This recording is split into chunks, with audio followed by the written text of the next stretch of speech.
Assalamualaikum warahmatullahi wabarakatuh.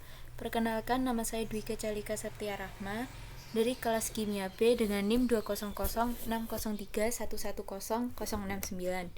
Di sini saya akan melakukan presentasi laporan studi kasus mata kuliah manajemen industri kimia untuk memenuhi tugas ujian akhir semester yang berjudul proses produksi gula di pabrik gula Kebun Agung, Malang, Jawa Timur, yang dilakukan secara pendekatan studi literatur.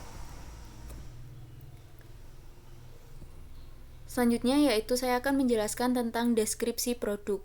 Gula merupakan salah satu dari 9 bahan pokok yang dikonsumsi masyarakat Indonesia.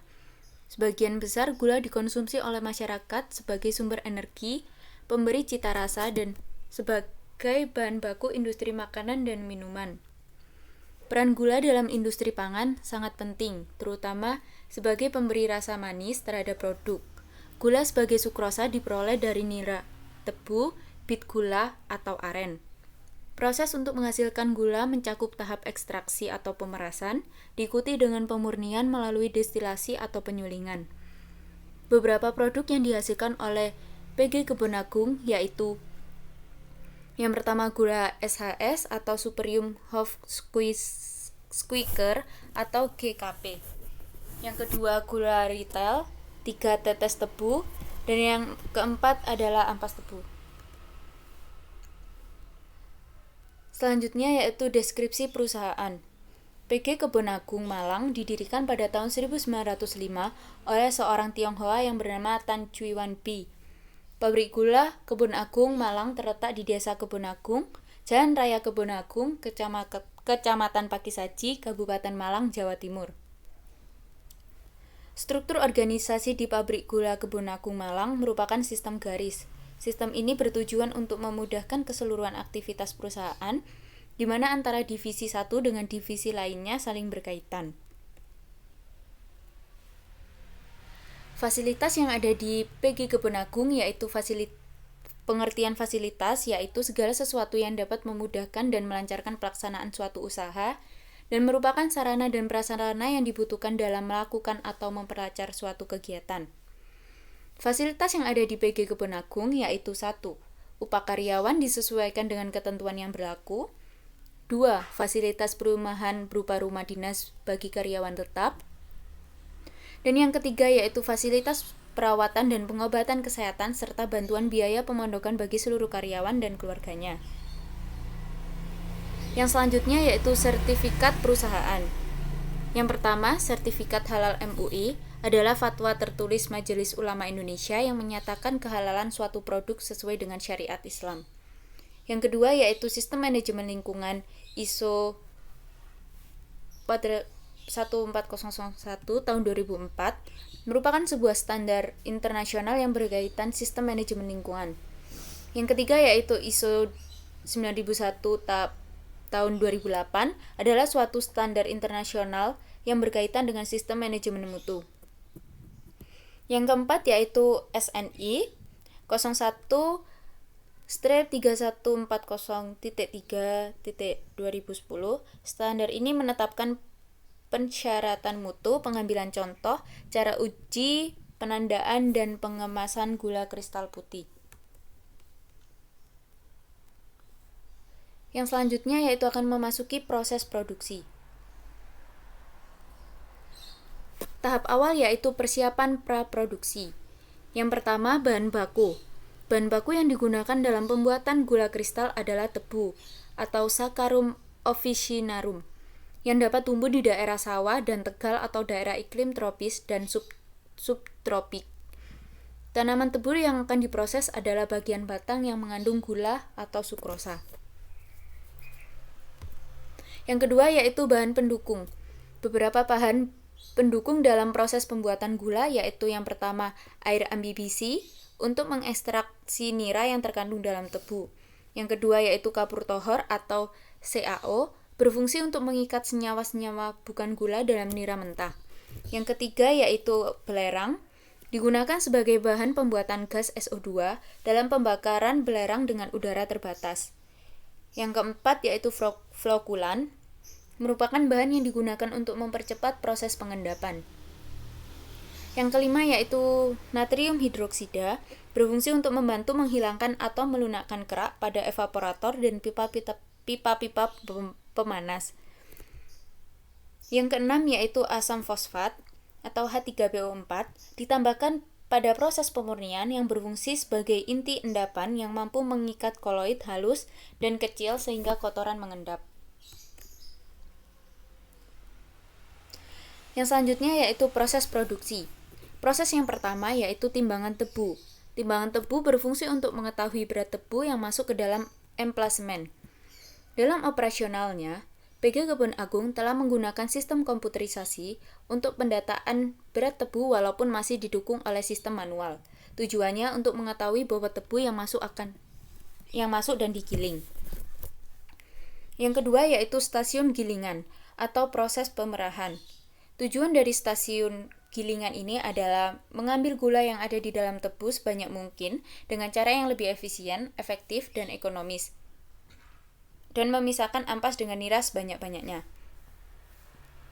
Stasiun pemerahan nira dibagi menjadi dua bagian, yaitu alat kerja pendahuluan dan gilingan. Yang selanjutnya yaitu stasiun pemurnian. Stasiun pemurnian memiliki fungsi memisahkan nira dan kotoran-kotoran atau non-gula yang terdapat dalam nira dengan menggunakan cara-cara kimia dan fisika.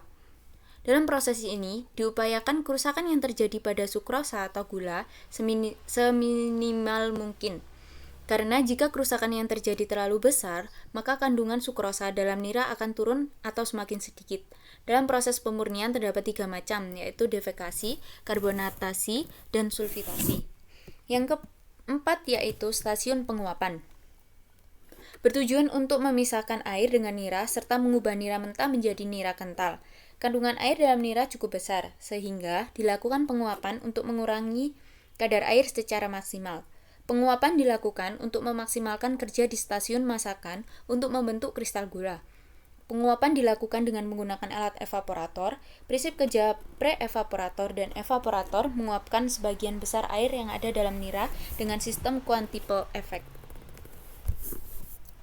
Yang selanjutnya yaitu stasiun kristalisasi atau stasiun masakan. Di stasiun ini bertujuan untuk mengubah sukrosa yang berbentuk larutan menjadi kristal gula yang rata-rata berukuran 0,7 sampai 1 mm.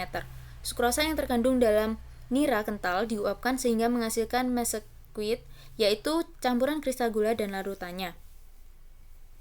Pemasakan akan dilakukan secara bertingkat dengan mencapai efisiensi proses. Yang keenam yaitu stasiun putaran. Stasiun putaran memiliki tujuan untuk memisahkan antara kristal gula dan cairannya atau molase. Dalam stasiun putaran dibagi menjadi 3 bagian, yaitu putaran gula jenis A, C, dan D. Yang selanjutnya yaitu setelah proses produksi. Yang pertama, pengeringan atau sugar dryer. Pengeringan bertujuan untuk mengeringkan gula dan memisahkan gula yang memenuhi dan tidak memenuhi syarat. Gula dari putaran diturunkan ke talang goyang akan menyebabkan gula bersinggungan dengan udara, sehingga kelembapan akan berkurang secara alami. Proses yang kedua yaitu pembungkusan atau packing. Pembungkusan bertujuan untuk menjaga kualitas gula. Gula yang berasal dari silo diturunkan dengan packer.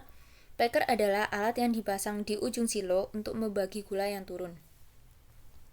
Di PG Kebun Agung gula dikemas dengan ukuran 50 kg setiap karungnya. Untuk kemasan primer menggunakan plastik, sedangkan kemasan sekunder menggunakan karung. Kemudian dimasukkan dalam gudang penyimpanan menggunakan konveyor. Gudang merupakan tempat penyimpanan gula setelah gula dikemas dan ditimbang. Yang selanjutnya yaitu quality control. Pada saat pengemasan dilakukan, saat proses ini juga dilakukan quality control kualitas gula yang diproduksi. Untuk melihat warna gula yang sudah memenuhi syarat, gula yang sudah diproduksi dimasukkan dalam tabung transparan yang dapat dilihat bagaimana warna gulanya. Apabila warnanya kekuning-kuningan atau tidak sesuai dengan syarat, maka petugas pengemasan akan melaporkan kepada petugas pada stasiun putaran agar dilakukan tindakan lebih lanjut. Pada laboratorium terdapat angka syarat gula kristal putih 1 yaitu sekitar 100-200 dan GKP 2 di atas 200. Angka ini didapat dari proses laboratorium. Pada proses penimbangan dari silo atau penampungan gula, mesin pengatur penimbangan gula akan diatur mengeluarkan gula seberat 50 kg. Dalam proses pengukuran dapat terjadi kekeliruan-kekeliruan. Ada dua kelompok kekeliruan, yaitu kekeliruan sistematik atau berkaitan dengan alat ukur, metode pengukuran, dan faktor manusia. Dan kekeliruan acak berkaitan dengan faktor non-teknis atau sistematik. Untuk meminimalisir hal tersebut, maka timbangan gula pada PG Kebon Agung dilebihkan menjadi 50,20 sampai 50,25 kg. Setiap pengemasan dilakukan perhitungan jumlah karung yang diperoleh setiap jam. Kemudian diakumulasikan setiap harinya dan kemudian didapat berapa jumlah karung yang diproduksi selama proses penggilingan. Selanjutnya yaitu pengawasan mutu. Beberapa pengawasan mutu yang dilakukan yaitu yang pertama pengawasan mutu bahan baku, yang kedua pengawasan mutu proses penggilingan, yang ketiga pengawasan mutu proses pemurnian, yang keempat pengawasan mutu proses evaporasi, yang kelima pengawasan mutu proses kristalisasi, yang keenam pengawasan mutu proses puteran, yang ketujuh proses pengawasan mutu finishing, dan yang terakhir yaitu pengawasan mutu gula produk.